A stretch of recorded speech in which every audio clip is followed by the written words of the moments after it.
मतलब हमें कुत्ते भी नहीं पूछते थे। ऐसे लोगों को बाबा साहब अम्बेडकर ने डॉक्टर बनाया, इंजीनियर बनाया, वकील बनाया, प्रोफेसर बनाया, अधिकारी बनाया, आईएएस बनाया, आईपीएस बनाया, आईएफएस बनाया, आईआरएस बनाया। कौन कह सकता है नहीं हो सकता? केवल 40 सालों में किया। 5000 साल जो देवी देवता नहीं कर पाए, कोई पार्टी नहीं कर पाई, कोई भगवान नहीं कर पाया, वो काम अकेले डॉक्टर भीमराव अंबेडकर ने केवल 40 साल में कर दिखाया।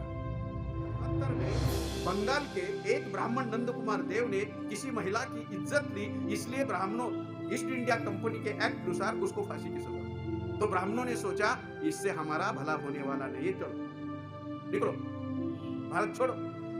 इसके पहले मनुस्मृति के अनुसार ब्राह्मण ने कितना भी बड़ा गुनाह क्यों न किया हो, अपराध क्यों न किया हो, उसकी केवल चोटी काटी जाती थी, चोटी। ईस्ट इंडिया कंपनी ने गला ही काट दिया। तो उन्होंने कहा चलो निकलो, ये ठीक नहीं हमारे साथ। दूसरा कारण 1854 में अंग्रेजों ने भारत में विश्वविद्यालय की स्थापना की। विश्वविद्यालय, ग्लोबल यूनिवर्सिटी, पहली कोलकाता, दूसरी चेन्नई मद्रास और तीसरी मुंबई महाराष्ट्र।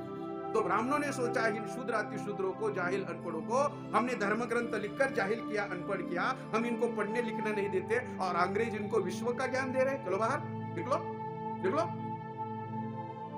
वो हमें पढ़ा रहे थे बाहर से आकर। अंग्रेज हमारा दुश्मन नहीं है, मुसलमान हमारा दुश्मन नहीं, याद रखना। और जो मूल निवासी बहुजन समाज की जातियां मुसलमानों को अपना दुश्मन मानेगी और अंग्रेजों को अपना दुश्मन मानेगी, मैं लिख कर देता हूं उनका सत्यानाश है। सासी जाति के लोग उनकी हर चीज मानते हैं, उनके पांव धोकर, चरण धोकर तीर्थ प्राशन करते हैं। वो जो बताते हैं वो त्योहार और सन उत्सव मनाते हैं और उसमें पैसा खर्च करते हैं। ये हो सकता है कि धारणा कांशीराम जी ने रखी और सत्ता की टेस्ट करने के लिए दी। उत्तर प्रदेश के लोग टेस्ट करो, टेस्ट करो। टेस्ट का मतलब है चाटना, चाटो कैसे लगती है सत्ता। तो उनको लगा अच्छी लगती है। अरे मैं पैदल जा रहा था, अब साइकिल है, मोटरसाइकिल है, फोर व्हीलर है, एसी है, अभी रहने के लिए बंगला है, हर कोई मेरा सुनता है, मैं दबंग बन गया हूं, प्रशासन पे रोक झाड़ सकता हूं। ये टेस्ट है, वो टेस्ट उन्होंने दिया लोगों को। ब्राह्मणों ने हमारी मानसिकता बनाई है, मेंटेलिटी। क्या नहीं हो सकता, नहीं हो सकता, नहीं हो सकता। बस वो पेपर में, अखबार में डालते हैं, टीवी पर दिखाते हैं, चैनल पर दिखाते हैं, नहीं हो सकता, नहीं हो सकता, नहीं हो सकता। मेरी जाति सांसी है, उसकी संख्या इतनी है, तो कैसे हो सकता? नहीं हो सकता। बस यही मानसिकता हमारी बनाई, नहीं हो सकता। तो कांशीराम जी ने क्या किया? हो सकता है का नारा दिया और दुनिया में नहीं ऐसा अंबेडकर पार्क बना दिया और 6 महीने के मिनिस्टरशिप पे मायावती द्वारा 60 सालों का काम करवाया। 6 महीने में 60 साल हो सकता है भाई, क्यों नहीं हो सकता? बाबा साहब अंबेडकर ने कहा था अगर मैं मेरे मूल निवासी बहुजन समाज की समस्या का समाधान नहीं कर पाया, उनको अधिकार नहीं दिला पाया, तो मैं पिस्तौल से गोली मारूं अपने आप। क्या ईमानदारी हमारे लोगों में है? नहीं। तो ये इसलिए मैं बता रहा हूं, कांशीराम जी का चिंतन है कि गैर राजनीतिक जड़ें मजबूत होनी चाहिए, जिनको संविधान की वजह से शिक्षा मिली, स्कॉलरशिप मिली, नौकरी मिली, बंगला मिला, प्रमोशन मिला, गाड़ी मिली, सब कुछ मिला, मान मर्यादा, पद प्रतिष्ठा, उन लोगों ने करना चाहिए। जिनको कुछ नहीं मिला उन्होंने नहीं। और हमें अपेक्षा किनसे करते हैं? जिनको कुछ नहीं मिला ये आप मस्जिद है, जिनको मिला वो घर में होगा। तो ये पैसा, श्रम, बुद्धि, ये सब देने के लिए गैर राजनीतिक जड़ें हैं। इसके लिए बामसेठ का निर्माण किया। तो 47 साल बामसेठ ने बुद्धि दी, पैसा दिया, श्रम दिया, समय दिया, सबसे बड़ी चीज, और टैलेंट दिया। तब जाकर उत्तर प्रदेश का भूगोल और इतिहास बदला, बेवजह नहीं बदला। उत्तर प्रदेश में बीएसपी की सत्ता बीएसपी ने नहीं लाई, बामसेठ ने लाई। सुप्रीम कोर्ट ने कहा है दलित शब्द असंवैधानिक। मद्रास हाईकोर्ट ने कहा दलित शब्द असंवैधानिक है। इलाहाबाद हाईकोर्ट ने कहा दलित शब्द असंवैधानिक है। मुंबई हाईकोर्ट ने कहा दलित शब्द असंवैधानिक है। और सबके जजमेंट हमारे पास है। इतना ही नहीं, 23 जनवरी 2008 को अनुसूचित जाति कमीशन ने कहा दलित शब्द असंवैधानिक। जो संवैधानिक है अनुसूचित जाति कमीशन, शेड्यूल कास्ट कमीशन, उसने कहा शब्द असंवैधानिक है। और ये शब्द बोलकर हम एससी का, संविधान का, बाबा साहब का इंसल्ट करते हैं। दूसरा, संविधान हमारे लिए, आप ध्यान से पढ़ लेना, संविधान केवल केवल और केवल आपके लिए है, ब्राह्मणों के लिए। संविधान ने ब्राह्मणों को आम आदमी घोषित किया, ध्यान में रखना। लेकिन पूरा फायदा संविधान का वे लोग लेते, और हमारे लिए संविधान एक पता ही नहीं।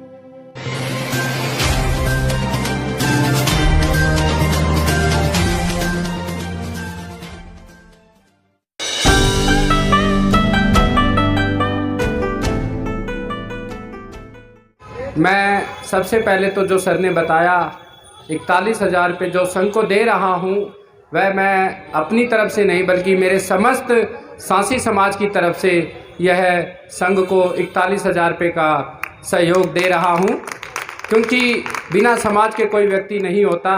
और बाबा साहब ने एक बात कही थी कि जब एक बच्चा एजुकेटेड हो जाता है, जब एक बच्चा शिक्षित हो जाता है, तो वह समाज में परिवर्तन लाने का काम करता है। मैं भी उसी राह पर चल रहा हूँ, और जैसा कि मैंने कई बार हमेशा बताया है कि मैं जब से बाबा साहब को जानने लगा हूँ, पढ़ने लगा हूँ, तब से मेरे अंदर से बस ये ख्याल आता है, और वह मैंने अपने जीवन का नियम भी बना रखा है कि मेरा 20% समय मेरे परिवार के लिए और 80% मेरे समाज के लिए समर्पित रहेगा। हमेशा ही मैं उस राह पर चलता हूँ। मैं आप सभी को, यहाँ बैठे लोगों को एक चीज़ और बताना चाहूँगा कि जब भी रात में कभी मैं उठता हूँ तो उसके बाद मैं सोता नहीं, फिर मैं समाज के लिए कुछ ना कुछ लिखने लग जाता हूँ। बहुत अच्छे अच्छे बड़े बड़े रजिस्टर लिख कर भर रखे हैं। अभी वो टाइम टू टाइम अभी अपनी नॉलेज को और स्टोर कर रहा हूँ, और अच्छा कोशिश कर रहा हूँ खुद को अपग्रेड करने की, क्योंकि बाबा साहब ने कहा था कि बिना ज्ञान के अगर लड़ने जाओगे तो तुम्हारी हार निश्चित है। तो सबसे पहले अपने ज्ञान को एकत्रित कर रहा हूँ, और मैं आप सबको, अंत में समय बहुत हो चुका है, एक ही बात कहना चाहूँगा कि मैंने जितने भी हमारी धरती पर महापुरुषों ने जन्म लिया, उन सब के अंदर मैंने एक कॉमन चीज़ जो ढूंढी वो आप सबके सामने रखना चाहता हूँ।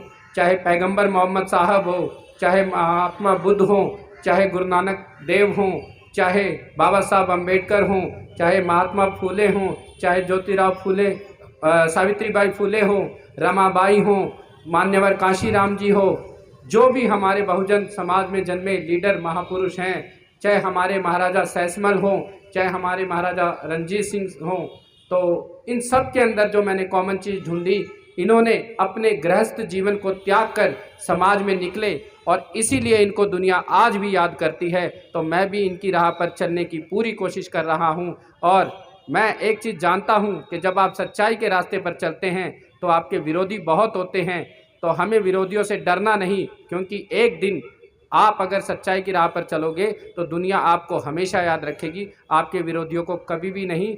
और अंत में मैं ओहोल सर जो हमारे पूना से हमारे लिए स्पेशल आए और इतना अच्छा उन्होंने हमारा मार्गदर्शन किया, मैं भी हमारे गुरुजी की तरफ से जो आश्वासन मिला है, मैं सर को पूरा आश्वासन देता हूं कि नेक्स्ट टाइम जो प्रोग्राम होगा, ये एक्चुअली थोड़ी सी मिसअंडरस्टैंडिंग या जो भी मिस प्लानिंग रही, तो ये प्रोग्राम बहुत ही ऐतिहासिक हम करेंगे आगे चलकर। राहुल साहब जो कि आज के कार्यक्रम की अध्यक्षता कर रहे हैं, हम उनको आमंत्रित करते हैं कि वो मंच पर आएं और अपनी बात रखें। माननीय डी आर राहुल साहब। कि आज़ादी के 75 सालों के बाद भी, आज़ादी के 75 सालों के बाद भी सांसी जाति की किसी भी मूलभूत समस्या का समाधान शासक जातियों के द्वारा न करना, सांसी जाति के साथ शासक जाति की बहुत बड़ी धोखेबाजी। 75 साल हो गए ना, और 75 साल के बाद हमारी मतलब सांसी जाति की किसी भी मूलभूत समस्या का समाधान नहीं। और किसने नहीं किया? शासक जाति ने नहीं किया। इसका मतलब है शासक जाति ने सांसी जाति के साथ धोखेबाजी की कि सांसी जाति जागृति सम्मेलन,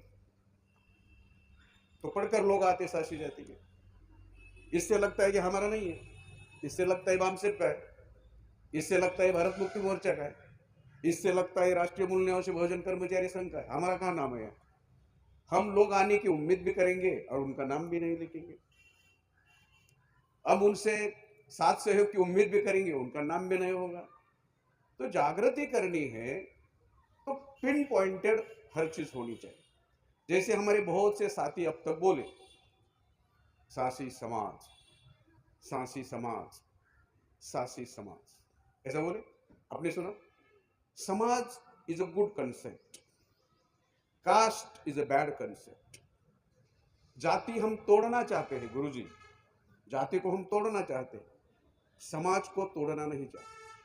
अगर हम सासी जाति को समाज कहेंगे तो it is a good concept हुआ, ये तो फिर तोड़ना नहीं चाहेंगे ना। इन जातियों को तोड़कर हम समाज बनाते हैं। समाज अच्छी संकल्पना है, जाति बुरी संकल्पना। इसलिए सांसी समाज नहीं है, सांसी जाति है। समाज अलग चीज है, जाति अलग चीज है। हमारे हर बोलने वाले लोग, यही नहीं देश भर में, वाल्मीकि समाज, चर्मकार समाज, पासी समाज, वो जातियां है। समाज तो इनसे मिलकर होता है। अभी तो बनाना है, बना नहीं है। मान्यवर जी ने एक बार कोशिश की है, हम दोबारा कर रहे हैं, अभी बना नहीं है। जब भी हम मंच पर से बोलते हैं और दूसरों को प्रबोधित करते हैं, एड्रेस करते हैं, बहुत सोच समझ कर बोलना पड़ता है। फॉर एग्जाम्पल, मैं सब बोलने वालों की, मेरे पहले जो भी वक्तागण बात रखे हैं उन सबको विनम्रता से कहूंगा, दलित संवैधानिक शब्द नहीं है। 1000 बार संविधान पढ़ लेना, 1000 बार, 2000 बार पढ़ लेना, संविधान में दलित शब्द नहीं है। एससी है, एसटी है, ओबीसी है, एनटी, डीएनटी, विजेएनटी है दलित का। हम बाबा साहब को भी मानेंगे, उनके संविधान को भी मानेंगे, और जो बात संविधान में नहीं वो भी बोलेंगे, कैसे चलेगा? नंबर 2, बाबा साहब के किसी भी किताब में दलित शब्द का जिक्र नहीं है। पढ़ लेना, जितनी चाहे पढ़ लेना किताबें, किसी भी किताब में दलित शब्द नहीं है। तो क्या है? डाउन ट्रॉडन है, डाउन ट्रॉडन शब्द है। और डाउन ट्रॉडन का मतलब क्या होता है? दबा हुआ, कुचला हुआ। दबा हुआ, कुचला हुआ किसे कहते हैं? मानो ये दीवार है, आप यहां खड़े हो, वहां से जेसीपी लगाया, और दीवार और जेसीपी के बीच आप हो, तो आप दब गए। इसको दबा और कुचला कहते हैं। ये दबा कुचला है। ये डाउन ट्रॉडन का, बाबा साहब ने जो अंग्रेजी में डाउन ट्रॉडन लिखा, उसका हिंदी लिखने वालों ने, मराठी लिखने वालों ने दलित शब्द का यूज किया। तो किसी भी बाबा साहब के लिटरेचर में यह शब्द नहीं है, पढ़ लेना आप। तीसरी बात, भारत के सुप्रीम कोर्ट ने कहा है दलित शब्द असंवैधानिक है। मद्रास हाईकोर्ट ने कहा दलित शब्द असंवैधानिक है। इलाहाबाद हाईकोर्ट ने कहा दलित शब्द असंवैधानिक है। मुंबई हाईकोर्ट ने कहा दलित शब्द असंवैधानिक है। और सबके जजमेंट हमारे पास है। इतना ही नहीं, 23 जनवरी 2008 को अनुसूचित जाति कमीशन ने कहा दलित शब्द असंवैधानिक है। जो संवैधानिक है अनुसूचित जाति कमीशन, शेड्यूल कास्ट कमीशन, उसने कहा यह शब्द असंवैधानिक है। और यह शब्द बोलकर हम एससी का, संविधान का, बाबा साहब का इंसल्ट करते हैं। अनजाने में बोलते हैं, जानबूझकर नहीं बोलते। मैं नहीं कह रहा हूं कि जानबूझकर हो रहा है, लेकिन लोकतंत्र में शब्द ही हथियार होते हैं। अभी अगर मैंने आपको एक सवाल पूछा, दलित यह शब्द अल्पसंख्य है या बहुसंख्य है, बताइए कैसा है? अल्पसंख्य है या बहुसंख्य है? कैसा है? अल्पसंख्य है या बहुसंख्य? दलित बहुसंख्य, बोलिए कैसे? कैसा? अल्पसंख्य है, क्योंकि ओबीसी खुद को दलित नहीं मानता। अभी बचे एससी एसटी, उसमें एसटी खुद को दलित नहीं मानता। अभी बचे एससी में 1703 जातियां हैं, उसमें नॉर्थ इंडिया में केवल चमारों को दलित कहा जाता। होगा तो अल्प हो गया। हम जीते हैं लोकतंत्र में, लोकतंत्र है ना। लोकतंत्र में अगर आपको शासन करती, राज्य करती जमात बनना है तो बहुसंख्य होना चाहिए या अल्पसंख्य? तो दलित शब्द से हम बहुसंख्य हो रहे या अल्पसंख्य? अगर हम अल्पसंख्य हो रहे हैं तो शासन करते कैसे बनेंगे, किस आधार पर बनेंगे? तो कितना महत्व शब्द का होता है ये लोकतंत्र में पता चलता है। ब्राह्मण हिंदू नहीं है, फिर भी ब्राह्मण खुद को हिंदू कहता है। ब्राह्मण अल्पसंख्य 3.5। अगर ब्राह्मण के नाम पर किसी चुनाव में खड़ा रहा तो ग्राम पंचायत का सरपंच बन नहीं सकता, देश का प्रधानमंत्री छोड़ो। लेकिन उसको मालूम है बहुसंख्य का क्या मामला है, बहुसंख्य में कितनी ताकत है, और भारत का लोकतंत्र बहुसंख्य के आधार पर है। तो उन्होंने कहा हम बहुसंख्य, किसका आधार पर? हिंदू कहने के बाद। इसलिए वो खुद भी हिंदू होता है, दूसरों को भी हिंदू करता है। और अल्पसंख्य ब्राह्मण बहुसंख्य हिंदू के नाम पर बहुसंख्य बनता है और फिर शासन पर कब्जा करता है और फिर कब्जा करके हमें गुलाम बनाता है। और हम बहुसंख्य हैं, 85% है, 100 करोड़ है 142 करोड़ में से, और खुद को कहते हैं दलित। तो रास्ता, हमारा रास्ता हम ही काट देते हैं सत्ता तक जाने का। एक तो हमारे लोगों के सारी बातें समझ में नहीं आती, अगर हम गलत तरीके से उसको पेश करें तो और कंफ्यूज होता है। तो पहले हमारे लोग कंफ्यूज है, हमें ज्यादा कंफ्यूज नहीं करना चाहिए। बहुत कंफ्यूज है हमारे लोग, हम उनको और कंफ्यूज नहीं करना चाहिए। साथियों, ऐसी बहुत सारी बातें हैं जो हम लोगों को सही तरीके से लोगों तक पहुंचानी चाहिए।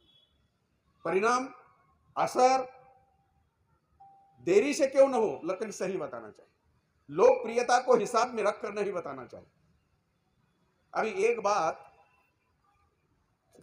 सनोवर अली साहब ने भी कही है, आरक्षण का मामला था 340 ओबीसी के लिए, 341 एससी के लिए, 342 एसटी के लिए, यह रिजर्वेशन। वैसे तो भारतीय संविधान में रिजर्वेशन शब्द नहीं है, रिप्रेजेंटेशन शब्द है। बाबा साहब अम्बेडकर ने स्पष्ट रूप से लिखा है, reservation for those who are not adequately represented, जिनको पर्याप्त प्रतिनिधित्व नहीं मिला उनको रिजर्व किया गया है। अभी जो ये बात लिखी है 341 की बात वकील साहब ने कही, अभी वही बात आज आरएसएस उठा रही है, वही सेम। अभी कल की न्यूज है उनकी कि क्रिश्चियन में जो लोग एससी है, इस्लाम में जो लोग एससी है, उनको आरक्षण देना चाहिए या नहीं देना चाहिए, इसकी चर्चा हो रही है। अभी कल की न्यूज है, मतलब उन्होंने मुद्दा उठाया, उनको पता है। लेकिन मैं आपकी जानकारी के लिए बता दूं, 340 इसकी एक डेफिनेशन है, 341 की एक डेफिनेशन है और 342 की एक डेफिनेशन है। अभी 300 समय के अभाव में 341 की डेफिनेशन बताऊंगा। Number 1 socially backward, number 2 educationally backward, और नंबर 3 जिनका स्पर्श अपवित्र माना जाता है, ऐसी 3 क्राइटेरिया को पूरा करने वाली सभी जातियों को एससी शेड्यूल कास्ट घोषित किया जाता है और उनकी जनसंख्या के अनुपात में उनको प्रतिनिधित्व दिया जाता है। यह है, बाबा साहब को पता था कि मेरे मरने के बाद यह सारा मामला फिर होगा। इसके लिए बाबा साहब ने आर्टिकल 15 लाया और इसमें जात, जाति, पंथ, रिलीजन, क्रीड, जन्मस्थान, जन्म, इसके आधार पर किसी के साथ कोई भेदभाव नहीं हो, इसलिए तो लाया। और इसके साथ वो भेदभाव कर रहे हैं, लेकिन वो अब क्यों कर रहे हैं और हम क्यों उसको रोक नहीं पा रहे हैं? क्योंकि उनकी ताकत है। 303 है बीजेपी के, कुल मिला के ब्राह्मणों के 411 एमपी भारत में संसद में, 543 में से 411 एमपी है उनके। क्या करोगे? कुछ नहीं कर सकते, कुछ नहीं कर सकते। भारत में विरोधी पार्टी आज नाम के लिए भी नहीं है। उन्होंने संसद में बैठकर उसका विरोध करना चाहिए, वो परिवर्तन यात्रा निकाल रहे हैं और दाढ़ी बढ़ा रहे हैं। वहां विरोध करने के लिए कोई नहीं है, इसलिए सिंगल पार्टी है बीजेपी, वो निर्णय ले रही है और बहुमत होने के कारण वो थोप रही है। वैसे लोकतंत्र में बहुमत होने के बाद थोपा नहीं जा सकता, लेकिन उनको रोकने के लिए कोई नहीं है। तो रोकने के लिए एक ही विकल्प है हमारे, हमको शक्ति बढ़ानी पड़ेगी। शक्ति को ही लोग चमत्कार मानते हैं और फिर नमस्कार करते हैं, शक्ति के अलावा संभव नहीं। अगर हम कम से कम 3 करोड़ और ज्यादा से ज्यादा 15 करोड़ लोगों तक ये विचारधारा अगर लेकर गए और कम से कम 3 करोड़ और ज्यादा से ज्यादा 15 करोड़ लोग रास्ते पर उतरे तो ये संभव हो सकता है। ये संभव हो सकता है। ये आरक्षण वाले प्रतिनिधि वालों को इकट्ठा नहीं होने देना चाहते या उनका ध्रुवीकरण नहीं करने देना चाहते, अलग अलग रखना चाहते हैं और अलग अलग रखकर केवल अलग अलग रखना नहीं चाहते, उनके अंदर झगड़े भी लगना चाहते। इस बात को हम लोगों को हमारे लोगों के सामने रखना होगा और सही तरीके से रखना होगा। और एक शब्द यहां आया, मनुवादी, गलत शब्द है। लोगों को सही पता ही नहीं चलता मनुवाद का। कौन है मनु? मनु कौन है? मनु क्षत्रिय था, मनु क्षत्रिय था, मनु ब्राह्मण नहीं था। तो मनुस्मृति किसने लिखी? सुमति भार्गव नाम के भृगु वंश के ब्राह्मण ने लिखी। तो लिखने के बाद तो उसको पता चला कि मैंने बहुत नीच काम किया है, तो उसने ये काम मनु के नाम सौंप दिया और हम लोग मनुवादी मनुवादी कहते हैं। इसलिए हमारे लोगों को समझने के लिए स्पष्ट कहना चाहिए ब्राह्मणवाद, क्लियर। एक तो हमारे लोगों को पता चलता नहीं चला दुश्मन कौन है, हम मनुवादी कहते हैं, सनातन कहते हैं, और फिर कंफ्यूज नहीं करना चाहिए। हमारे किसी भी प्रोग्राम का मकसद कंफ्यूजन दूर करना होना चाहिए। अगर ऐसा होता तो कुछ बातें हमारे पल्ले पड़ सकती। साथियों, ये जो सब्जेक्ट है मैंने अभी बताया और इस सम्मेलन का नाम भी बताया कि सांसी जाति जागृति सम्मेलन होना चाहिए। और एक बात मैं ऐड करना चाहूंगा, इसमें 60% लोग सांसी जाति के होने चाहिए और 40% लोग बाकी जाति के होने चाहिए। ये इसलिए होनी चाहिए क्योंकि सांसी जाति की क्या समस्या है ये बाकी हमारे जातियों को पता चलनी चाहिए, और बाकी जाति हमारे कौन भाई है ये सांसी जाति के लोगों को पता चलना चाहिए। तभी तो आपस में भाईचारा बढ़ेगा, तभी तो फ्रेटर्निटी बढ़ेगी, तभी तो ब्रदरहुड आएगा। नहीं तो केवल सांसी लोग आएंगे तो केवल उनका ही चलेगा ना। तो आगे भी कोई गलतियां ना हो, इसके लिए इस बात को हम लोगों ने ध्यान में रखना चाहिए। मेरा स्पीच शुरू करने के पहले कांशीराम जी का एक उदाहरण देना चाहूंगा। कांशीराम जी ने एक बार सोचा कि हम सफल क्यों होते, राजनीति में हम सफल क्यों नहीं होते, असफल क्यों होते। तो उन्होंने चिंतन किया और चिंतन करके इसके कारण ढूंढे। कांशीराम जी का चिंतन है, आप भी कर सकते हैं। हम बहुसंख्य हैं लोकतंत्र में, संविधान हमारे फेवर में है और मूल निवासी महापुरुषों की विचारधारा हमें विरासत में मिली है। इतना होकर भी हम परास्त क्यों होते हैं, असफल क्यों होते हैं? एक तो हम बहुसंख्य लोकतंत्र में, और लोकतंत्र का सिद्धांत है जितनी जिनकी संख्या भारी उतनी उनकी भागीदारी, हिस्सेदारी। तो हमारा तो 85% है ना। दूसरा, संविधान हमारे लिए, आप ध्यान से पढ़ लेना, संविधान केवल और केवल आपके लिए है, ब्राह्मणों के लिए नहीं। संविधान ने ब्राह्मणों को आम आदमी घोषित किया है, ध्यान में रखना। लेकिन पूरा फायदा संविधान का भी लोग लेते हैं और हमारे लिए संविधान है पता ही नहीं है। दूसरा, एक हम बहुसंख्य, दो विरासत, संविधान हमारे फेवर में, और तीन इनकी विचारधारा में विरासत में मिली है। कौन सी विचारधारा है? न्याय है, स्वतंत्रता है, समता है, भाईचारा, ये विचारधारा है, विरासत में मिली है। और ये जोड़ने वाली विचारधारा है, तोड़ने वाली विचारधारा ही नहीं। तो फिर कांशीराम जी ने चिंतन किया कि इतना होकर भी हम असफल क्यों होते हैं। जब हम चिंतन ही नहीं करेंगे, समीक्षा ही नहीं करेंगे असफलता के बारे में, सफल कैसे होंगे? तो उन्होंने समीक्षा की, चिंतन किया और इसके कारण ढूंढे। उसका पहला कारण है हमारे मूल निवासी बहुजन समाज की नॉन पॉलिटिकल रूट्स मजबूत नहीं है, गैर राजनीतिक जड़ें मजबूत नहीं है। अभी किसी भी कलेक्टर को जाकर पूछ लेना दिल्ली से, ये what are the non political roots, नहीं बता सकता। क्या है नॉन पॉलिटिकल रूट्स? नंबर 1 बुद्धि, नंबर 2 पैसा, नंबर 3 टैलेंट, हुनर, नंबर 4 समय, और नंबर 5 श्रम। ये लगाना पड़ता है, उसको सींचना पड़ता है। ये हम लोग करते नहीं हैं। 3.5% ब्राह्मण वकील साहब बुद्धि देते हैं, पैसा देते हैं, श्रम करते हैं, मेहनत करते हैं, पसीना बहाते हैं, SC ST OBC को टिकटें देते हैं, चुनवा कर लाते हैं, MLA बनाते हैं, MP बनाते हैं, मंत्री बनाते हैं, मुख्यमंत्री बनाते हैं, प्रधानमंत्री तक बनाते हैं, लेकिन पावर नियंत्रण मोहन भागवत का। तो राजनीतिक जमात कौन बना? नरेंद्र दामोदर दास मोदी या मोहन भागवत? कौन बना? राजनीतिक जमात कौन है? मोहन भागवत। तो यह बात अगर वो 3.5 होकर कर सकते हैं, हम 85 होकर क्यों नहीं कर सकते? 15% मुसलमान क्यों नहीं कर सकते?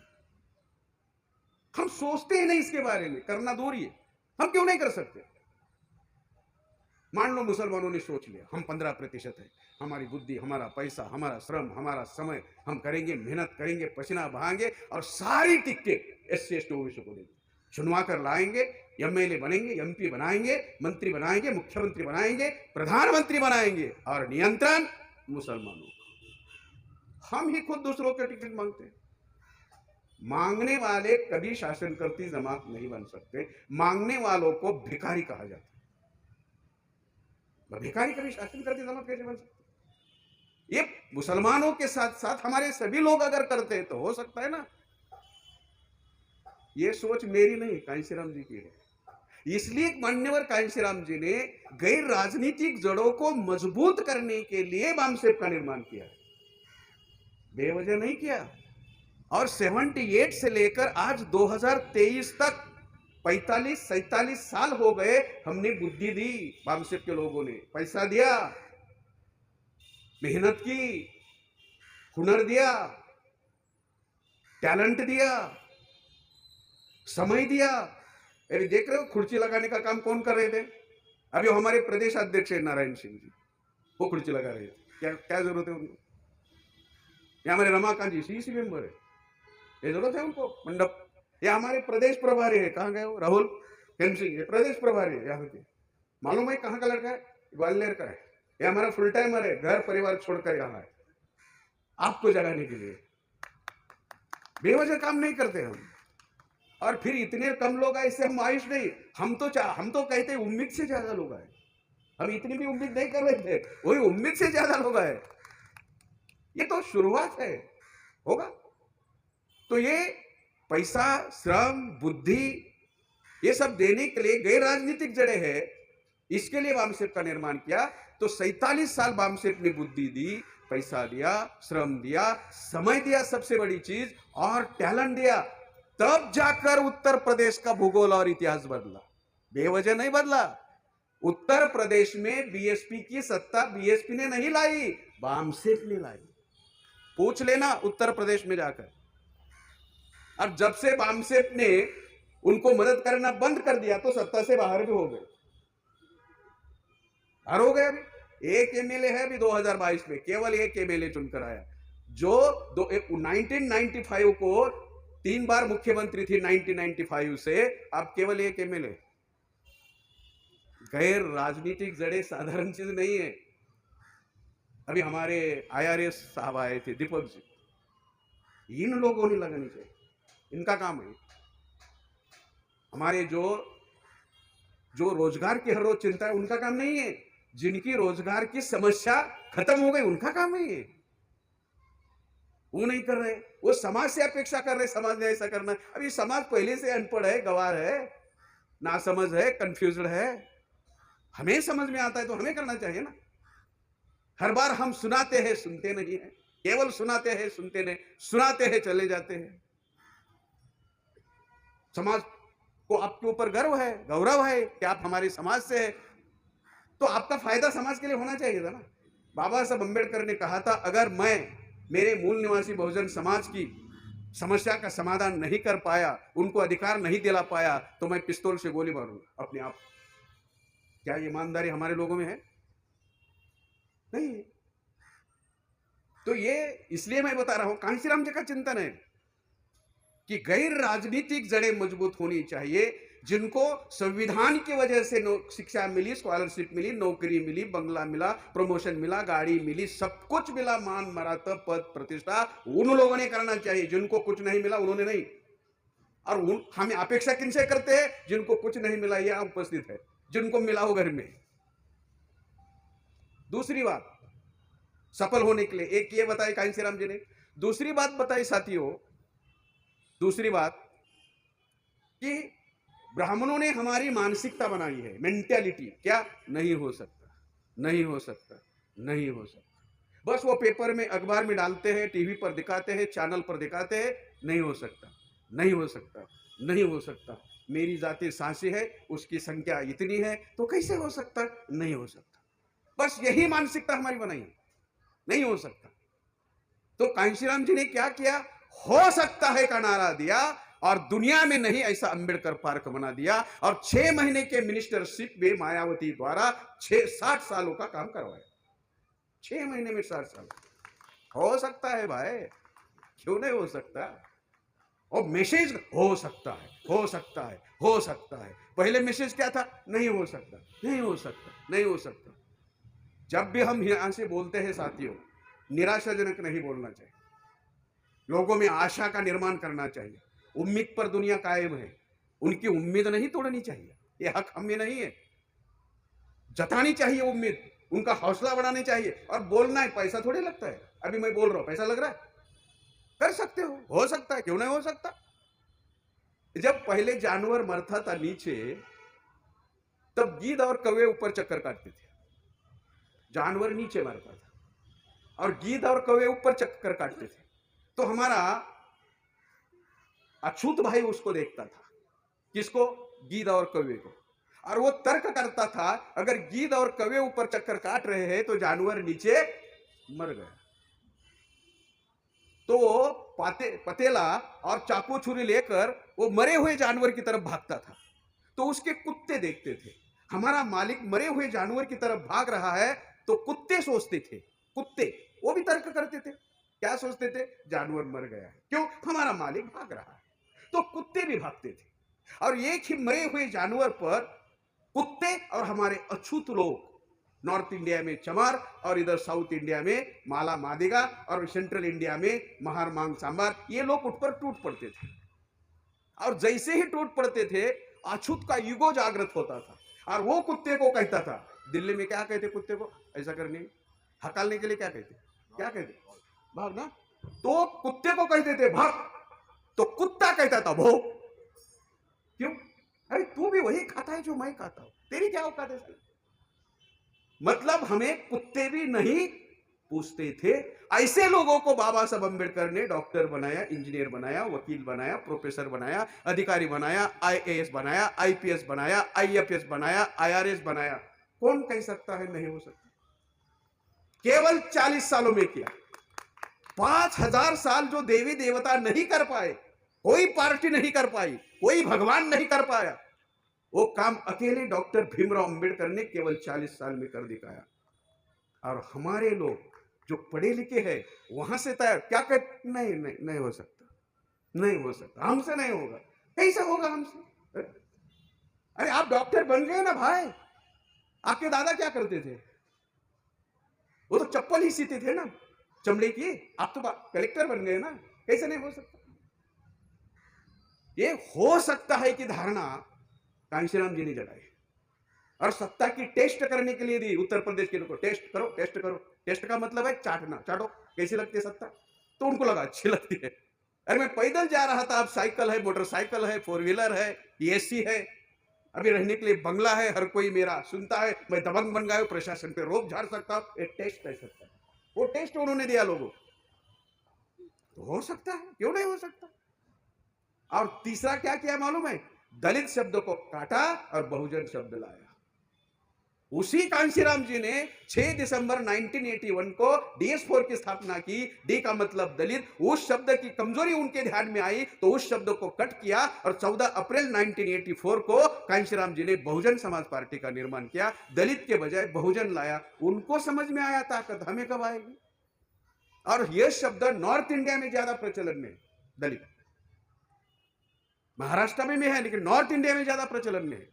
तो इसके बारे में हम लोगों ने साथियों, ये जो सब्जेक्ट है, अब ये माइक खड़ा होता तो अच्छा होता मैडम।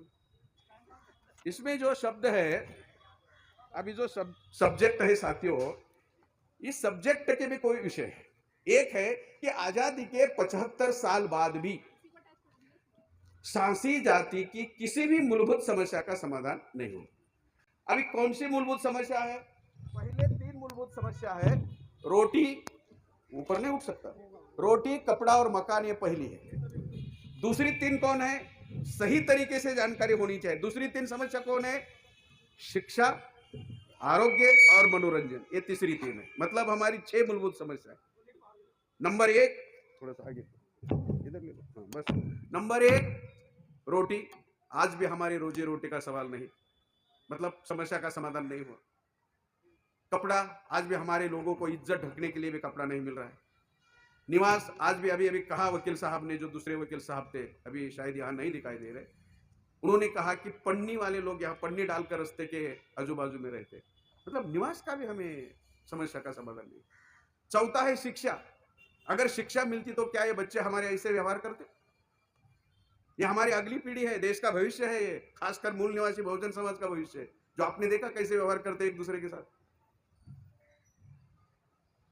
बहुत सारे लोग ये कहते हैं कि शेरनी का दूध है शिक्षा। उस समय था, अब नहीं है। उसमें ब्राह्मणों ने मिलावट की और बिल्ली का बनाया है। उसमें वो बिल्ली बनाई है, म्याऊ म्याऊ भी नहीं करती।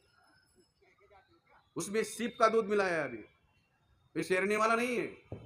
न्यू एजुकेशन पॉलिसी ने ये किया है, सत्यानाश कर दिया हमारा।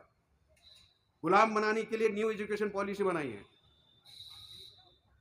तीसरी बात कि हमारी ये समस्या का समाधान नहीं हुआ। तीसरी बात है साथियों कि उन्होंने 75 सालों बाद आजादी का सुवर्ण महोत्सव का जश्न मनाया, अमृत महोत्सव का जश्न मनाया ना। हर घर तिरंगा, हर घर तिरंगा। तो हमने सोचना चाहिए, क्या हम लोग आज आजाद है आजाद? बाकी छोड़ो, सासी जाति के लोग आजाद है। तो 75 साल में हमें क्या मिला? आजादी के 75 सालों में वो आजादी का अमृत महोत्सव जश्न मना रहे हैं, हर घर तिरंगा। अभी कल 2025 को संविधान का अमृत महोत्सव है, क्या मनाएंगे? वो संविधान का अमृत महोत्सव है, मनाएंगे क्या? हर घर संविधान देंगे? वो नहीं मनाने वाले, क्योंकि हमने संविधान के ऊपर काम नहीं किया, इसलिए वो ऐसा कर, हम आजाद नहीं। दूसरी एक समस्या है साथियों इसमें, वो ये है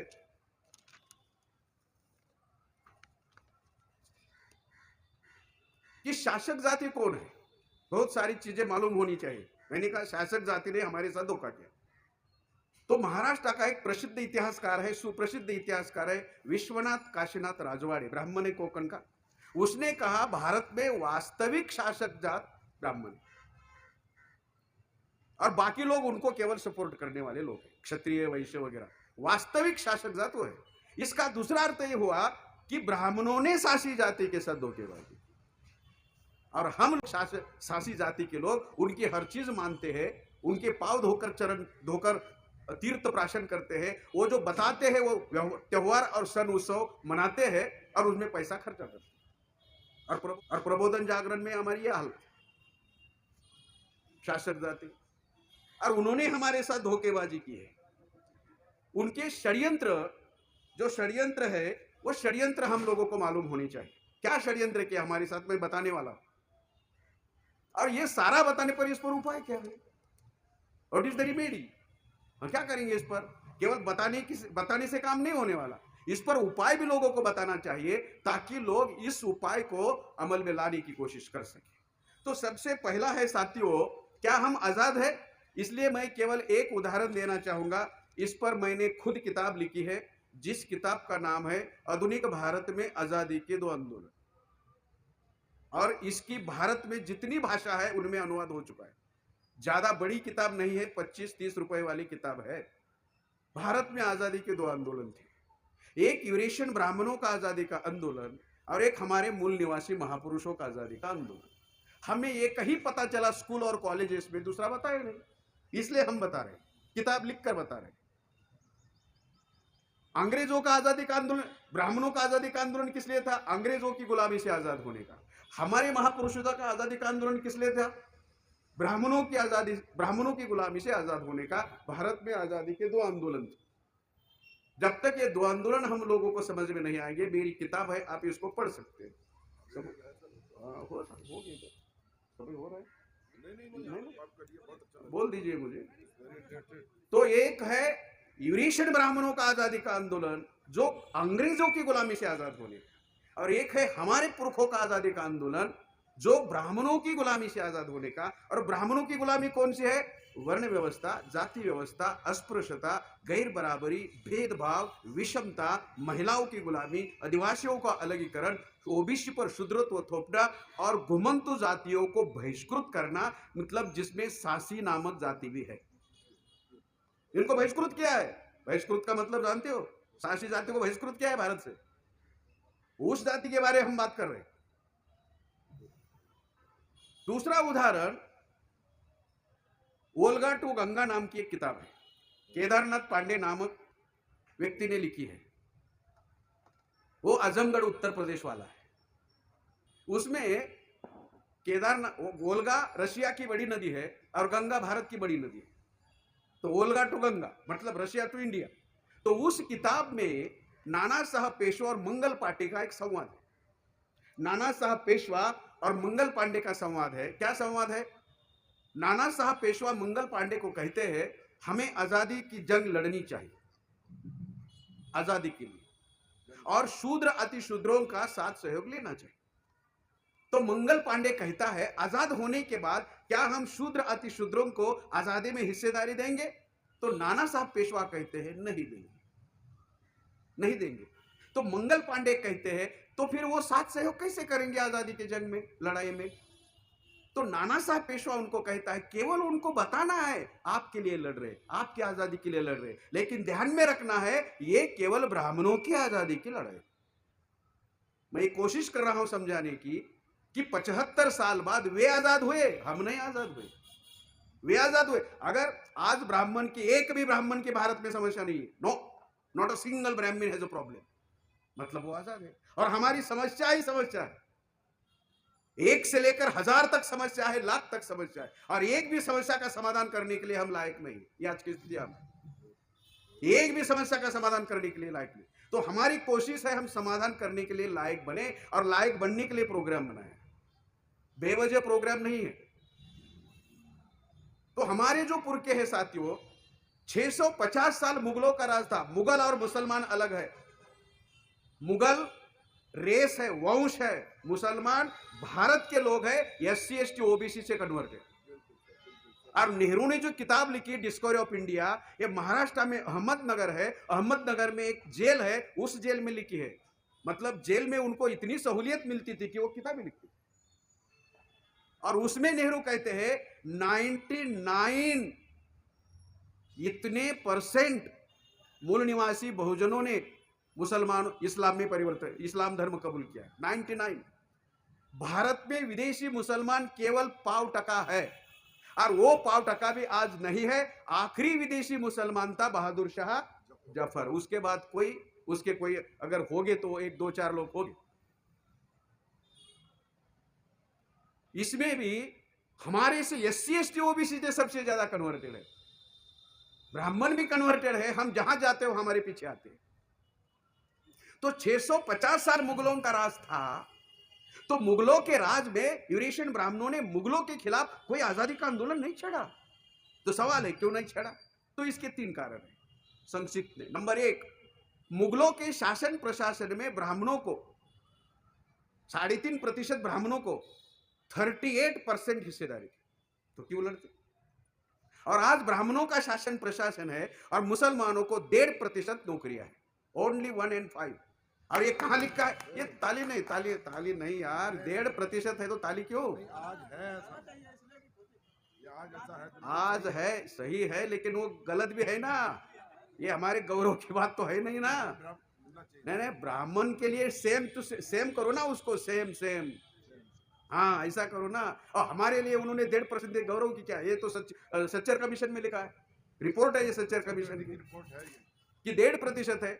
मतलब ब्राह्मण न्यायी है या मुसलमान न्यायी है? जब मुसलमान थे तो उनको 38% था, अब जो ब्राह्मण शासक है तो उनका केवल 1.5% है। ये मैं समझाने की कोशिश कर। नंबर 1। दूसरी बात ये कि बाबर ये तुजुकी नामक ग्रंथ में एक वसीयत लिखी है और वसीयत में मुगल राजाओं को एक नसीहत दी है। क्या है वसीयत? वसीयत यह है मुगल राजाओं को, बाबर की, अगर भारत पर दीर्घकाल राज करना चाहते हो, अगर भारत पर दीर्घकाल राज करना चाहते हो तो ब्राह्मणों को साथ लेके राज करना। बाबर कहता है, लिखित है। तो ब्राह्मण बाबरों के खिलाफ भला क्यों आजादी का आंदोलन छेड़ेंगे? आज ब्राह्मण को लगता है कि बाबरी कलंक है, दाग है, धब्बा है, और तब अच्छा लगा। तीसरा कारण, अकबर ने तो और ज्यादा कमाल कर दिया। अकबर ने तो उसके राज में जातवार व्यवसाय लोग करते हैं या नहीं देखने के लिए इंस्पेक्टर की नियुक्ति की। पुलिस इंस्पेक्टर चमारगिरी करता है या नहीं करता है तो जेल में डालो। अभी अभी कहा जैन साहब ने कि मुसलमानों में इस्लामी जाति नहीं है, लेकिन अकबर में जाति का रक्षण करने के लिए पुलिस इंस्पेक्टर की नियुक्ति की। इसका मतलब अकबर ने ब्राह्मणों का काम आसान किया, तो ब्राह्मण अकबर के खिलाफ आंदोलन क्यों करेंगे? क्यों नहीं किया? तीसरी बात, अकबर ने और एक कमाल कर दिया, दूसरा धर्म खोला, दिने इलाही। मुसलमान किसको कहते हैं मालूम है? जिसका कुरान पर ठोस यकीन हो। मुसल्लल का मतलब होता है ठोस, पक्का, उसको मुसलमान कहते हैं। अकबर का था? नहीं कह सकते, क्योंकि दिने इलाही उन्होंने नया धर्म शुरू किया। इतना ही नहीं, नया धर्म ग्रंथ लाया, अल्लोपनिषद। इतना ही नहीं, नया मंत्र लाया, ओम अल्लाह नमः। ओम भी, अल्लाह भी, उपनिषद भी। मतलब वो काम किसका करता है?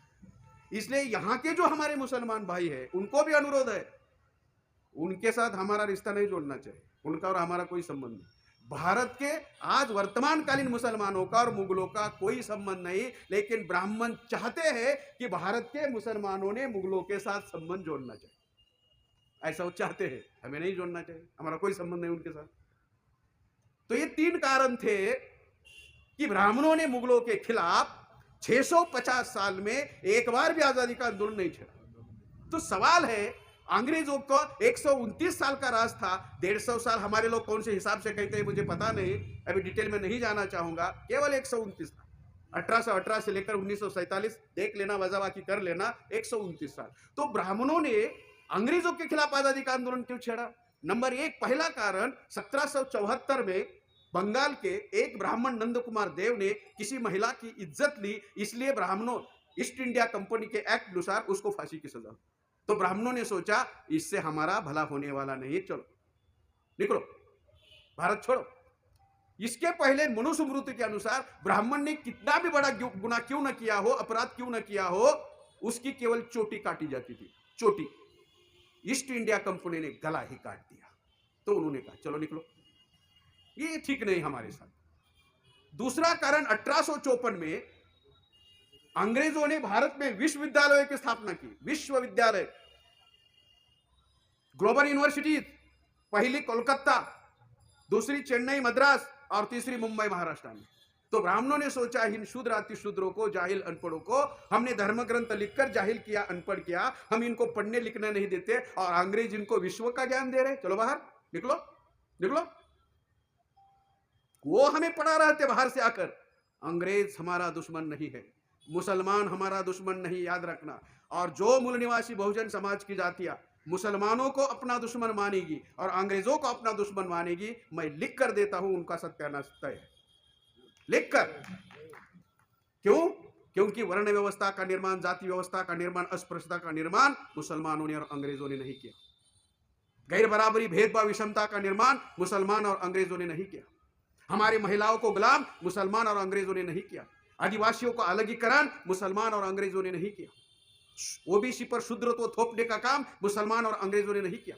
हमारे एनटी डीएनटी को, गुनेगार जाति को बहिष्कृत करने का काम मुसलमान और अंग्रेजों ने नहीं किया। हमारे महापुरुषों का अपमान मुसलमान और अंग्रेजों ने नहीं किया। हमारे महापुरुषों की हत्याएं मुसलमान और अंग्रेजों ने नहीं की। ये काम किसने किया? वो दुश्मन हो सकता है और हम उनके चरण छूते, पाए लगे पंडित जी, और मुसलमानों को कट्टर दुश्मन मानते हैं।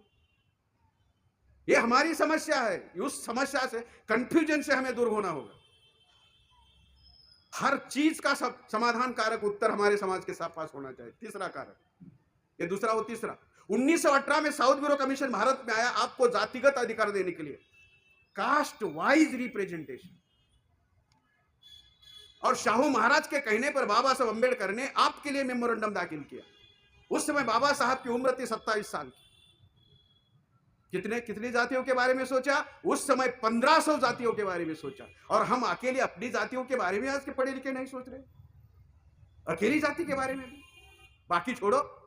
और जब यह मेमोरेंडम दिया तब बाल गंगाधर तिलक ने गाली देकर विरोध किया कि तेली तंबोले और कुन बटोरे विधिमंडलों में जाकर क्या हल चलाना। मतलब तुम्हारा काम उधर है, खेत में हल चलाना, तेल निकाला, यहां जाना नहीं है। कैसे जाने देंगे वहां? आज के लोग, उनके वारिस कैसे जाने देंगे? तो जाने का रास्ता हमको बनाना पड़ेगा और इसकी ब्लूप्रिंट संविधान है। ये 3 कारण थे। बाल गंगाधर तिलक ने सोचा ए साउथ ब्यूरो इन शूद्र अति शूद्रों को, जाहिल गंवार अनपढ़ लोगों को अधिकार देगा तो ये विधिमंडल में आएंगे, कानून बनाने का काम करेंगे। और ये जाहिल गंवार हमारे साथ बगल में बैठेंगे, जिनको कुछ भी नहीं आता, वो हमारे साथ बैठकर कानून होगा कि नहीं होगा, होगा तो कैसा होगा, ये करने का काम करेंगे। ऐसा मैं हरगिज होने नहीं दूंगा। इसलिए बाल गंगाधर तिलक ने गाली देकर विरोध किया। ये 3 कारण है अंग्रेजों का विरोध करने के, 3 कारण है मुसलमानों का विरोध ना करने की। तो सवाल तीसरा पैदा होता है, मैं ये किस लिए मुद्दा बता रहा हूं, क्या हम आजाद हैं? सवाल तीसरा बता रहा, तो सब मुद्दा तीसरा है कि क्या हमारे मूल निवासी महापुरुष उनके आंदोलन में सहभागी थे? राष्ट्रपिता ज्योतिराव फुले उनके आंदोलन में सहभागी नहीं थे। रानडे और गोखले ने उनको लेटर दिया कि कांग्रेस का आंदोलन है, आजादी का आंदोलन है, शामिल हो जाओ। ज्योतिराव फुले ने उनको लिखित पत्र देकर कहा कि मैं आपके आंदोलन में शामिल नहीं हो जाऊंगा। आपने ही भारत में वर्ण व्यवस्था का, जाति व्यवस्था का, अस्पृश्यता का निर्माण किया। आप लोग हमारे साथ कभी भी समता का व्यवहार नहीं करेंगे, इसलिए मैं मतलब राष्ट्रपिता ज्योतिराव फुले आपके आंदोलन में सहभागी नहीं होंगे। और शूद्र अति शूद्रों को, मतलब हम लोगों को, मतलब आज के SC ST OBC NT VJNT को पास में बुलाया राष्ट्रपिता ज्योतिराव फुले ने और कहा, क्या कहा मालूम है? शूद्र अति शूद्रो, जब तक अंग्रेज भारत में है आपको अवकाश है, आपको अवसर है, जितना हो सके जल्दी पढ़ लेना और ब्राह्मणों की गुलामी से आजाद हो। लिखित किताब है ये, महाराष्ट्र शासन ने इसको प्रिंट किया, लिखित। इसका मतलब है गोखले रानडे का आंदोलन अलग था, ज्योतिराव फुले का आंदोलन अलग था। गोखले रानडे का आंदोलन अंग्रेजों की गुलामी से आजाद होने वाला था और ज्योतिराव फुले का आंदोलन रानडे और गोखले की गुलामी से आजाद होने वाला था। हमें स्कूल और कॉलेजेस में एक ही बताया, दूसरा बताया नहीं। फिर वो शाहू महाराज के पास गए, शाहू महाराज ने भी मना कर दिया, नहीं हो जाऊंगा। शाहू महाराज ने भी मना कर दिया।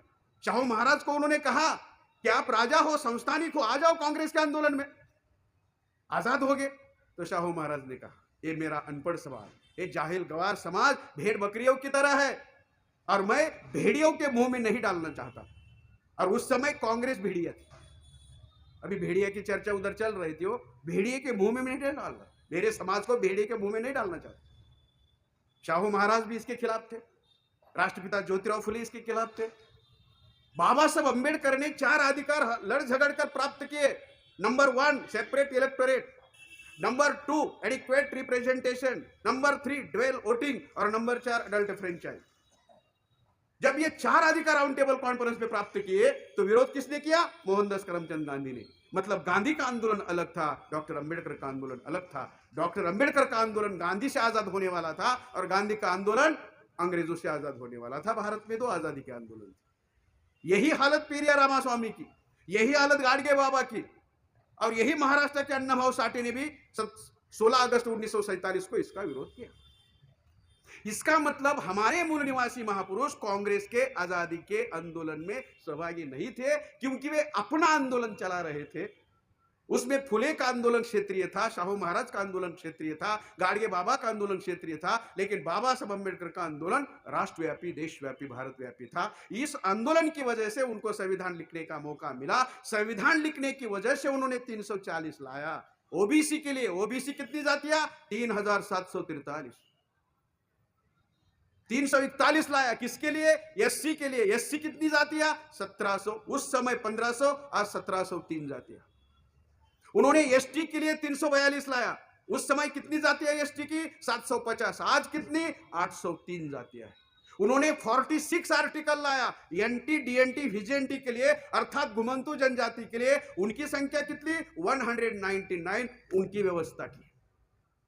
बाबा साहब अम्बेडकर ने की है व्यवस्था। ब्राह्मणों ने जाति बनाई, कास्ट 6000 से भी ज्यादा। बाबा साहब अम्बेडकर ने उस संकट को कम किया और कास्ट का रूपांतर क्लास में किया। 6 क्लास बनाए बाबा साहब ने। 1700 जाति का एक क्लास एससी, 803 जाति का एक क्लास, 801 जाति का एक क्लास एसटी, 3743 जातियों का एक क्लास ओबीसी और 199 जातियों का एक क्लास एनटी डीएनटी विजेएनटी, जिसमें सासी जाति के लोग आते। ये 4 क्लास बनाए। अभी बामसेब क्या कर रहा है? ये जो 6 क्लास है, 5वां क्लास धर्म परिवर्तित लोगों का और 6ठा क्लास महिलाओं का, बामसेब उसके आगे जा रहा है। इन 6 क्लासेस को हम एक बड़ा क्लास बनाना चाहते हैं और उस बड़े क्लास का नाम है मूल निवासी। ये डिकास्ट करने का मामला है।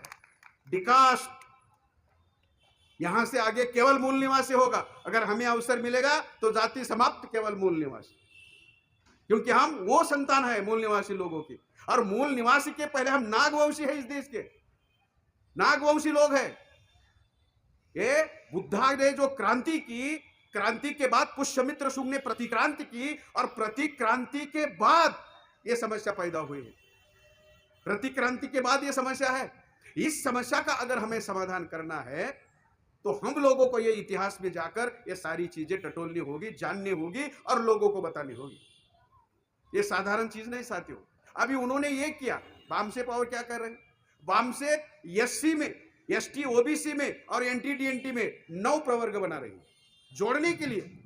जैसे एससी में 3 प्रवर्ग हम बना रहे हैं, जिनको संविधान का फायदा हुआ ऐसे एससी, उसको नाम दिया, उनका संगठन बनाया, उसके राष्ट्रीय प्रभारी बनाए, उसका नाम शेड्यूल कास्ट फेडरेशन। जिन एससी की जातियों को अभी तक संविधान का फायदा नहीं हुआ, उनके लिए संगठन बनाया, अति पिछड़ी अनुसूचित जाति जागृति मोर्चा। और तीसरा प्रकार है एससी में, जिनको बिल्कुल भारत का संविधान तक मालूम नहीं, ऐसी 29 जातियां भारत में है जो आज भी सर पर मैला ढोने का काम करते हैं। हमारे वाल्मीकि भाई, मेहतर भाई, भंगी भाई, उनके लिए एक संगठन बना, राष्ट्रीय अत्यंत पिछड़ी अनुसूचित जाति जागृति मोर्चा, जिसके राष्ट्रीय प्रभारी आरपी अम्बेडकर है। हो गए एससी के 3। जोड़ने के लिए कर रहे हैं।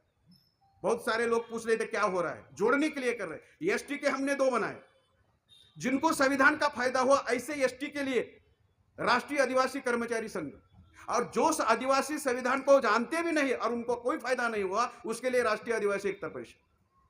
5 हो गए। अभी ओबीसी में 4 प्रवर्ग है। ओबीसी होमोजीनियस ग्रुप नहीं है। ओबीसी में कौन कौन है? Number 1 OBC, number 2 MBC, number 3 घुमंतु जनजातियां ओबीसी में है सेंटर में, और नंबर 4 धर्म परिवर्तन किए हुए लोग ओबीसी में। कैसे कह सकता है वो इस्लाम के नाम पर नहीं देंगे? कैसे कह सकता है? इसके लिए हमने इनके बनाए। ओबीसी के लिए राष्ट्रीय स्तर का संगठन बनाया, राष्ट्रीय पिछड़ा वर्ग मोर्चा, और उसके राष्ट्रीय अध्यक्ष है चौधरी विकास पटेल, अंबेडकर नगर, उत्तर प्रदेश। एमबीसी के लिए संगठन बनाया, राष्ट्रीय अति पिछड़ा वर्ग मोर्चा, और इसके राष्ट्रीय अध्यक्ष राम लखन सोनी, भोपाल, मध्य प्रदेश। एनटी डीएनटी के लिए संगठन बनाया, कौन सा? एनएनटीएम, नेशनल नॉमेडिक ट्राइब मोर्चा। हमने ये संगठन 2011-12 में बनाया है। यस, मतलब सांसी जाति के लिए काम हमने कब शुरू किया? 11-12 में शुरू किया है। और उसके राष्ट्रीय संयोजक है डॉक्टर अनिल कुमार माने, जो खुद डॉक्टर है, पीएचडी के डॉक्टर, और वो खुद घुमंतु जाति से। फिर जिन्होंने धर्म परिवर्तन किया, हमारे ही भाई है। हमारा और खून, इनका खून एक है, हमारे और इनके पुरखे एक है, हमारे और इनका इतिहास एक है, हमारे और इनकी विरासत एक है, और सबसे बड़ी बात, हमारा और इनका डीएनए एक है, और उससे भी बड़ी बात, हमारे और इनकी समस्या एक है, और इससे भी बड़ी बात, हमारा और इनका दुश्मन भी एक है। तो इकट्ठा आने के लिए कोई सबूत तो होनी चाहिए ना हमारे पास। भाई क्या कर रहे हैं हम लोग, ये बता रहे। तो ये इनके लिए राष्ट्रीय मूल निवासी राष्ट्रीय मुस्लिम मोर्चा बनाया, राष्ट्रीय जैन मोर्चा बनाया, राष्ट्रीय क्रिश्चियन मोर्चा बनाया, राष्ट्रीय लिंगायत मोर्चा बनाया, राष्ट्रीय सिख मोर्चा बनाया, और बौद्धों के लिए इंटरनेशनल बुद्धिस्ट नेटवर्क बनाया। 6 धर्म के लोग हैं जो समता को मानते हैं, इनके लिए संगठन बनाए। और 3 धर्म के लोग हैं जो समता को नहीं मानते। नंबर 1 ब्राह्मण धर्म के, नंबर 2 पारसी धर्म के, नंबर 3 जू, ये लोग नहीं मानते। यहूदी, ये लोग नहीं मानते, ये समता को नहीं मानते। वो रेसिस्ट है, वंशवादी लोग हैं और दूसरों को नीच दिखाने का काम करते हैं। हमारे कुछ लोग खुद को राजपूत कहते हैं। जब शंकराचार्य आया हर्षवर्धन के बाद, उन्होंने देखा कि बुद्धिज्म का सत्यानाश करने के लिए अच्छा मौका है, तो उन्होंने क्या किया, यहां के लोगों को बौद्ध धर्म को नष्ट करने के लिए राजपूत बनाए और उनके द्वारा बौद्ध धर्म का पतन करने की कोशिश नंबूद्रिपाद ब्राह्मण ने किए। वो साउथ का था। हम लोगों को अपना इतिहास टटोलना चाहिए। हम हिस्ट्री में बुद्धिस्ट थे, उसके पहले मूल निवासी, उसके पहले नागवंशी लोग हैं हम लोग। अगर हम ब्राह्मण हमको हिंदू बनाता है, मैं एक ब्राह्मण को सवाल पूछना चाहता हूं, ब्राह्मण हमको हिंदू बनाता है, ओके, ब्राह्मण क्यों नहीं बनाता?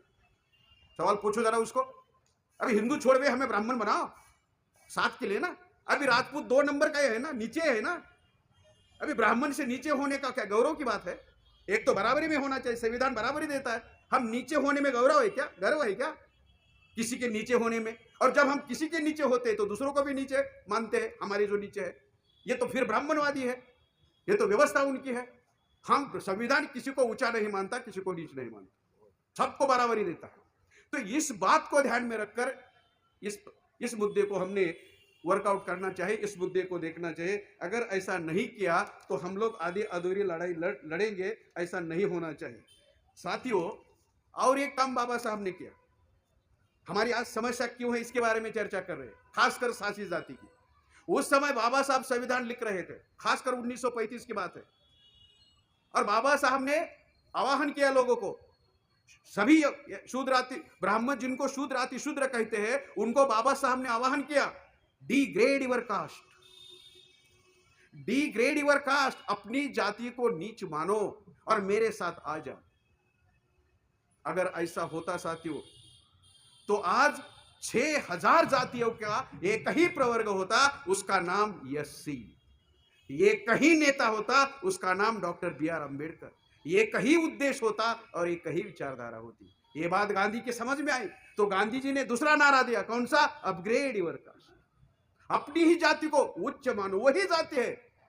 तो हमारे माली लोग क्षत्रिय माली कहने लगे, हमारे सुतार लोग जो विश्वकर्मा सुतार कहने लगे, हमारे कुमार लोग राजे कुमार कहने लगे, हमारे सुनार लोग देवेंद्र सुनार कहने लगे, अपनी जाति को उच्च मानने लगे। मतलब बाबा साहब अम्बेडकर का नेतृत्व इन SC ST OBC जातियों ने नहीं स्वीकारना चाहिए, इसलिए गांधी ने ये चाल चली।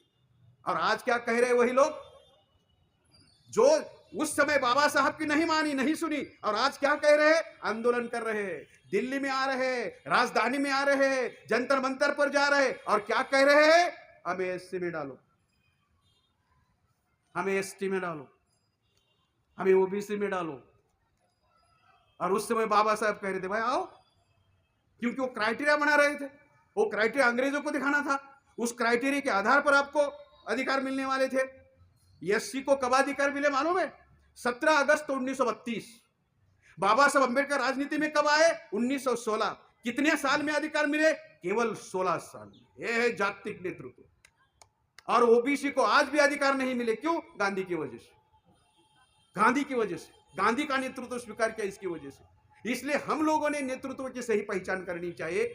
बहुत सारे लोग कहते हैं बामसेट में बहुत गुट है, और पढ़े लिखे लोग ज्यादा कहते हैं। ये भी देखना चाहिए पढ़े लिखे लोगों ने, कौन से बामसेट के पास नेतृत्व है, कौन से बामसेट के पास उद्देश्य है, कौन से बामसेट के पास विचारधारा है, कौन से बामसेट के पास कैडर बेस्ड कार्य करता है, कौन से बामसेट के पास देश में सभी राज्यों में संगठन है, सभी जिलों में संगठन है, सभी तालुका में संगठन है, और कौन से बामसेट के पास ये सभी समूहों को जोड़ने का कार्यक्रम है। ये भी सोचना, केवल भाषण करना नहीं होना चाहिए उद्देश्य, केवल भाषण करना उद्देश्य नहीं होना चाहिए, उद्देश्य पूरा करने के लिए बोलना चाहिए। तो ये डिग्रेड और अपग्रेड की वजह से ये सत्यानाश हुआ। ये सत्यानाश आगे नहीं होना चाहिए, इसलिए हम लोगों ने इसके बारे में सोचना चाहिए। साथियों, अधिकार कब मिलते हैं? सबसे पहले आपकी आइडेंटिटी होनी चाहिए, पहचान। हमारी क्या पहचान बनाई? सासी जाति की क्या पहचान बनाई? गुनहगार जाति, अपराध करने वाली जाति, क्रिमिनल जाति।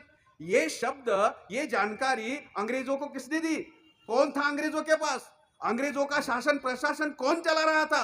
हमें अंग्रेजों ने अपराधी, क्रिमिनल, गुनाहगार नहीं बनाया, ब्राह्मणों ने अंग्रेजों को बताया, फिर अंग्रेजों ने आदेश दिया। ये जानकारी होनी, सही दुश्मन होना मालूम होना चाहिए। तो ये उन्होंने हमारी पहचान क्या बनाई? क्रिमिनल, गुनहगार जाति है, हम मारकाट करने वाली जाति है, शराब बेचने वाली और निकालने वाली जाति है, खाना खाने के लिए खून करने वाली जाति है। अरे आप लोगों ने हमारे पास कोई विकल्प ही नहीं छोड़ा, तो हम क्या करें? करें तो क्या करें पेट के लिए? इसलिए कुछ गलत काम करने पड़े। तो पहले पहचान होनी चाहिए, दूसरी रिकॉग्निशन होना चाहिए, संवैधानिक बात है, मान्यता होनी चाहिए, और तीसरे देन राइट मिलते हैं। पहले पहचान, बाबा साहब ने एससी की पहचान की, फिर मान्यता दी अंग्रेजों से, ब्राह्मणों से नहीं, और फिर राइट मिले 17 अगस्त 1932 को, और वही राइट्स भारतीय संविधान ने दे दिए। आज क्या अवस्था है, आज क्या स्थिति है एनटी डीएनटी वीजेएनटी की? बाबा साहब अंबेडकर ने संविधान में यह शब्द लाया, कौन सा? एनटी डीएनटी वीजेएनटी, कलम 46 के तहत। कब? 1950 को संविधान में लाया बाबा साहब ने।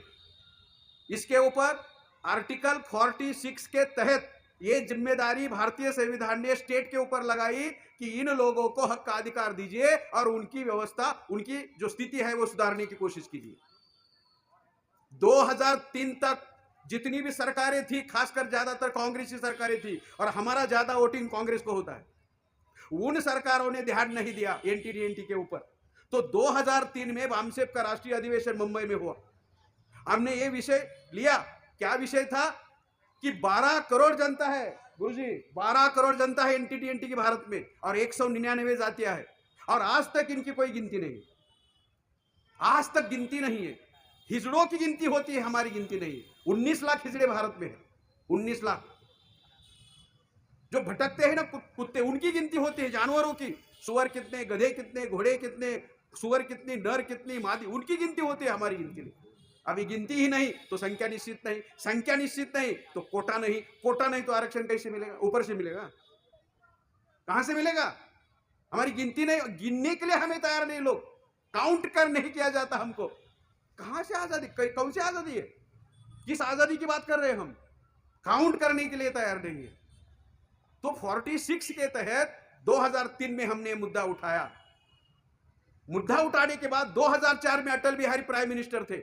99 से लेकर 2004 तक उन्होंने महाराष्ट्र में सोलापुर जिले में पंढरपुर में एक एनटी डीएनटी की एक जाति है धनगर, धनगढ़, गडेरिया, ऐसे बहुत सारे नाम है।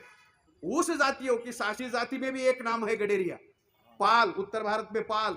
ऐसे लोगों का एक सम्मेलन लिया अटल बिहारी ने, और उसमें मोतीलाल नाइक समिति बनाई, किसके लिए? एनटी डीएनटी की व्यवस्था सुधारने का काम करने के लिए। फिर 2004 में चुनाव हुआ, बीजेपी हार गई, कांग्रेस आई 2004 से 9। फिर कांग्रेस ने, सोनिया गांधी ने 2006 को बालकृष्ण रेणके नामक कमीशन बनाया एनटी डीएनटी वीजेएनटी के लिए। ये रेणके कहां से है? महाराष्ट्र के सोलापुर जिले से। उसी जिले का मैं भी हूं, सोलापुर से हूं मैं, महाराष्ट्र से आया, पुणे से, लेकिन मेरा नेटिव सोलापुर है, वही उसी जिले से मैं आया। कौन था? बालकृष्ण रेणके, जिसका दामाद हरि नरके है। वे भारत भर घूमे, और घूमने के बाद उन्होंने 700 पेजेस का, 600 पेजेस का रिपोर्ट बनाया एनटी डीएनटी का, जिसमें सासी जाति है। 600 पेजेस का रिपोर्ट बनाया और 76 सिफारिशें दी, रिकमेंडेशन किए 76, और ये रिपोर्ट उन्होंने 2008 को सोनिया गांधी को दिया। फिर 2007 को हमने पटना में राष्ट्रीय अधिवेशन लिया बामसेप का, उसमें ये सब्जेक्ट लिया। फिर उन्होंने 2008 में उन्होंने घोषणा की। कौन सी घोषणा की? कि हम एनटी डीएनटी के लिए कुछ करेंगे, ऐसी घोषणा। वहां महाराष्ट्र में यवतमाल जिला है, वहां पुसद तहसील है, जो वसंतराव नाईक का तहसील है, जहां बंजारा ज्यादा रहते, वहां घोषणा की।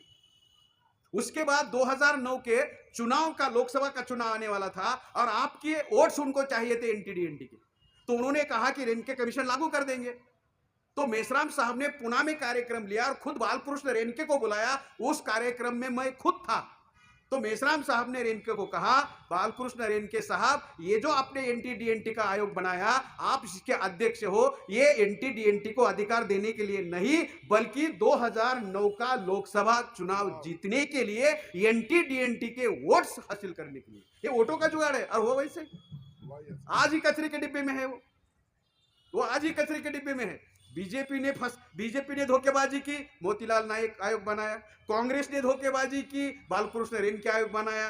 फिर आप बीजेपी आए, उन्होंने और धोखेबाजी की, भिकू इदाते नामक आयोग बनाया। देने का नहीं कुछ।